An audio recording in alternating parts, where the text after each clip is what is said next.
converts, and I'm not talking about recent converts, could be recent converts, could be somebody who's been Muslim for 30 years, right? People who have family members who are not Muslim and they pass away. In contrast to what you see from people who are Muslims living in, quote unquote, the West, and then when they see that so-and-so passed away and they were not Muslim, they automatically draw the conclusion, and in an insensitive way, like, yeah, that person is destined for the hellfire. Is that appropriate? It is never appropriate when someone dies, whether they were non-Muslims we knew or didn't know, for us to make explicit, conclusive statements about where they're ending up. It's just not. AlMaghrib presents Q&A with Suleiman Hani. Frankly, there's no benefit in it. Like, there's no benefit. And I'm not talking here about somebody who oppressed Muslims for 30 years and then died, and the Muslims said, alhamdulillah, like, we're relieved of his oppression. I'm saying, explicitly saying, this person is going straight to the hellfire. This person is going to be punished. How do you know that? Right? Unless the name is mentioned in the Quran or authentic ahadith, we don't make judgments about where people are ending up, even if we are relieved of their oppression, or we see clearly that they rejected the truth numerous times, even in that case. Now, in the case of many converts, may Allah subhanahu wa ta'ala relieve their affairs and reward them for their steadfastness. It's not always easy.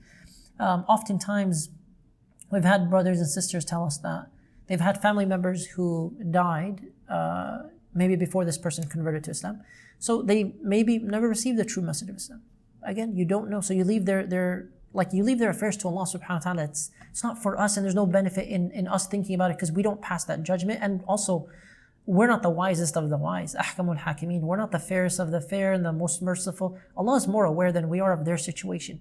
If really they didn't have that fair chance to receive Islam and to become Muslim in this world, perhaps they'll have their test in the next life. And that's the opinion of Ibn Taymiyyah rahimahullah, that they'll have some test to give them an opportunity to go to Jannah and be protected from the fire. So we don't have this, here's what gets me. We don't have this idea, this default idea, that every human being on earth who died as a non-Muslim is necessarily explicitly going to the hellfire. I don't know where this idea came from. And what I mean by this, let me clarify a bit, is that there are many people who just simply did not hear about Islam. And there are many scholars who believe that if someone did not hear about Islam, and they did not, maybe they could have researched it, but they did not search for Islam, but they believed in God in some way, they didn't reject belief in God, that there's hope for them, that they'll get a chance in the next life to receive some kind of test. And the same goes for people who receive the wrong message of Islam for 30, 40 years, that Islam is violence, terrorism, this and that. Some of them look beyond it. They researched, they became Muslim, many of them, alhamdulillah. Some of the worst critics of Islam, they became Muslims. And others simply don't. They don't research beyond that. Do we pass judgment on them and say they're going to hell? I don't think that it would be responsible, respectful, or even our place to make such a judgment. So we leave the affairs of all who passed away to Allah subhanahu wa ta'ala. Even believers, when they die, we generally say, we make dua for them, right? We make dua for them, but we don't say this person is explicitly in Jannah right now, blah, blah. We just don't know. We leave it to Allah subhanahu wa ta'ala. Allah knows best. One more thing to add to that, that's why the word non-Muslim is very interesting in English, right? Because in Arabic, there was always this There's always been distinctions. Well, in Arabic, especially in the Muslim world, it's always Muslim versus kafir, right? Everyone's either a Muslim or a kafir, right? What's now for some people a trigger word, a K word. What do you mean? So when we say non-Muslim, it doesn't mean they received the message of Islam. It just means they died, and as far as we know, they weren't Muslim when they died. Yeah. Right? But it's not an equivalent to saying that's where they're ending up.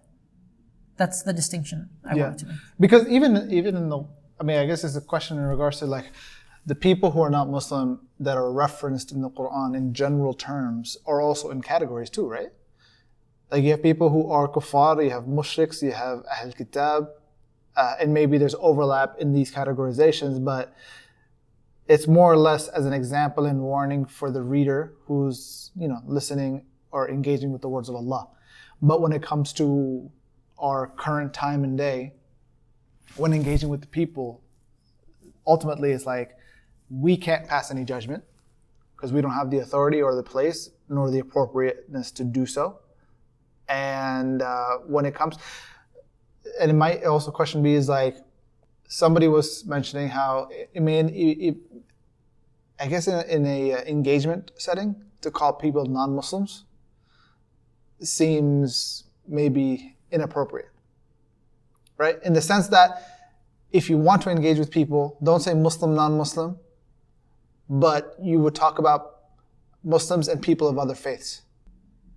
That's interesting because, and of course that's subjective, but you have some people who will say Muslim, non-Muslim is better than saying Muslim and disbeliever. Well, disbeliever itself is just like, it's coming at it from a very... But remember, that's the terminology of the Quran, right? But like, in your own work of interfaith and social community gatherings and whatnot. I say non-Muslims. You say non-Muslims. Even in front of non-Muslims, Okay. I will say non-Muslims, and sometimes the setting is one based on the sentence, the terminology, what I'm saying. Muslims, Christians, Jews, others, people of various faiths. Okay. It just depends on the context. But if I'm giving a lecture at an MSA about Islam, To Muslims? to both. Okay, to both, okay. And non-Muslims are in attendance, I will say Muslims and non-Muslims at times. Okay. But how would that sound if you're attending a lecture by a Christian or a Jew? Non-Christians. I have no problem hearing Okay. non-Christian. I'm like, yeah, I'm not a Christian. Right. Thank you. I'm definitely not a Christian. Yeah. Okay. So I don't know. I think it's a personal thing about how we receive it. Like if somebody gets offended by hearing they're non-Muslims, I'm confused. Are you offended because you think you should be Muslim?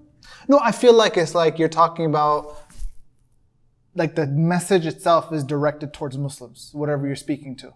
I guess that's why I said it depends on the context. Right. But I've never had I've had so many non-Muslims come up to me and talk to me normally. I had great conversations, and the lectures were like, yeah, sometimes Muslims, non-Muslims, Muslims, Christians, atheists, others. It just depends on the context. Okay. Allah Alam. Okay. I'm sure it's very subjective though. Okay.